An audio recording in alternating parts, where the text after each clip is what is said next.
நம்ம கார்த்திக் இருந்துட்டு இப்போ பயங்கர கோவத்தோட இருந்துட்டு இருக்காங்க. ஏன்னா, அஞ்சலி கர்ப்பமா இருக்கா, கர்ப்பமா இருக்கா. என் பொண்டாட்டி எப்பவுமே பொய் சொல்ல மாட்டா. என் பொண்டாட்டி பத்தினி தான் அப்படின்னு சொல்லி, நம்ம கௌதம் கிட்டயும், இலக்கியா கிட்டயும் பயங்கரமா இப்போ சண்டை போட்டது மட்டும் இல்லாம, ரொம்பவே கேவலமாவும் பேச ஆரம்பிச்சுட்டாங்க. அஞ்சலி பத்தினி அப்படின்றது பார்த்தீங்கன்னா, யாராலயுமே ஏத்துக்கக்கூடிய ஒரு விஷயம். ஏன்னா, அஞ்சலி பார்த்தீங்கன்னா, நம்ம கார்த்திக்க தவிர வேற யாரையுமே பார்த்தீங்கன்னா, மனசால கூட நெனச்சது கிடையாது. அது எல்லாமே பார்த்தீங்கன்னா, வேற டிபார்ட்மெண்ட்.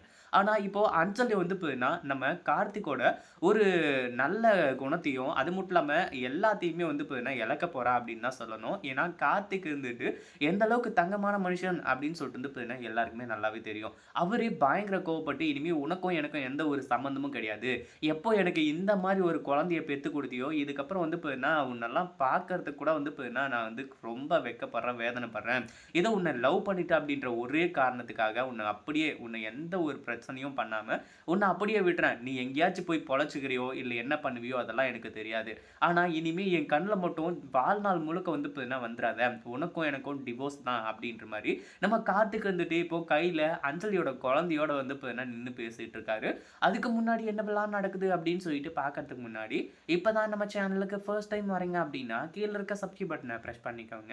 இப்போ நம்ம கௌதமும், இலக்கியாவும் அஞ்சலியோட சுயரூபத்த தெரிய வைக்கணும் அப்படின்றது ஒரு நோக்கமா இருந்தாலும், அஞ்சலிய அழிக்கணும்னோ, அஞ்சலிய கொல்லணும்னு சொல்லிட்டு பார்த்தீங்கன்னா, நம்ம இலக்கியா நெனச்சதும் கிடையாது, ஒண்ணும் கிடையாது. ஆனா அதே சமயம் பார்த்தீங்கன்னா, நம்ம கார்த்திக் என்னைக்குமே பார்த்தீங்கன்னா, தோத்து போயிறக்கூடாது. இப்படி பார்த்தீங்கன்னா, ஏமாந்து போயிடக்கூடாது அப்படின்னு சொல்லிட்டு தான் நம்ம கௌதமும், இலக்கியாவும் இத்தன நாள் போராடிட்டு இருந்தாங்க. இப்போ கூட பார்த்தீங்கன்னா, போராடிட்டு இருந்துட்டு இருக்காங்க. ஆனா நம்ம கா கா கார்த்திக் கௌதம் பார்த்தீங்கன்னா எப்படி, இலக்கியா எப்படி அப்படின்றத புரிஞ்சுக்காமயே பார்த்தீங்கன்னா, இத்தன நாளா வாழ்ந்திருக்காரு. அடுத்ததா பார்த்தீங்கன்னா, அஞ்சலிய உள்ள செக் பண்ணி முடிச்சதுக்கு அப்புறமா டாக்டர் நேரா பார்த்தீங்கன்னா, கிளம்பி வராங்க. அதாவது அஞ்சலியோட ரிப்போர்ட் பார்த்தீங்கன்னா, உள்ளவே என்னன்னு சொல்லிட்டு தெரிஞ்சு போச்சு. எதுக்காக அஞ்சலி இத்தன நாளா பார்த்தீங்கன்னா, ஏமாத்திட்டு இருந்திருக்கா அப்படின்ற ஒரு உண்மையும் தெரிஞ்சு போச்சு. அஞ்சலி என்னதான் கால்ல விழுந்து கதறி அழுதாலுமே கூட, எந்த ஒரு வேலைக்கும் ஆகவே போறது கிடையாது. ஏன்னா, அஞ்சலி செஞ்சது ஒரு தப்பா இருந்துச்சு அப்டின்னா, கண்டிப்பா யாரோ ஒருத்தர் இலக்கியாவோ, கௌதமோ, இல்ல ஜானகியோ, பைரவியோ அது இப்படிதான் சின்ன தப்பு பண்ணிட்டாங்க, விட்டுருப்பா அப்படின்ற மாரி சொல்லியிருப்பாங்க. ஆனா, அந்த மாரி பார்த்தீங்கன்னா, எந்த ஒரு விஷயமும் நடக்கிறதுக்கு இந்த அஞ்சலி வாய்ப்பு குடுக்கல. ஏன்னா, மேலும் மேலும் தப்பு பண்ணி கடைசில நம்ம இலக்கியாவே ஜெயிலுக்கு கொண்டு போனதுனால, நம்ம கார்த்திக்கே பார்த்தீங்கன்னா, பயங்கர வெறியோட இருப்பாங்க. இப்போ டாக்டர் செக் பண்ணிட்டு நேரா பார்த்தீங்கன்னா, நம்ம கார்த்திக் கிட்ட, கௌதம் கிட்ட எல்லார்கிட்டயுமே உண்மைய சொல்லிடுறாங்க. இதுதான் ரிப்போர்ட். நீங்க பார்த்தீங்கன்னா, எந்த டாக்டர் வேணாலும் செக் பண்ணிக்கோங்க. அஞ்சலி கர்ப்பமா இல்ல அப்படிங்கிறது தான் உண்மை. அத விட முக்கியமான விஷயம், அஞ்சலி கர்ப்பமா இருக்கா அப்படின்னா, எதுக்காக இந்த பேட வயித்துல கட்டிக்கிட்டு இருக்கணும் அவ? அப்படின்ற மாரி ஒரு கேள்விய எழுப்ப ஆரம்பிச்சுறாங்க.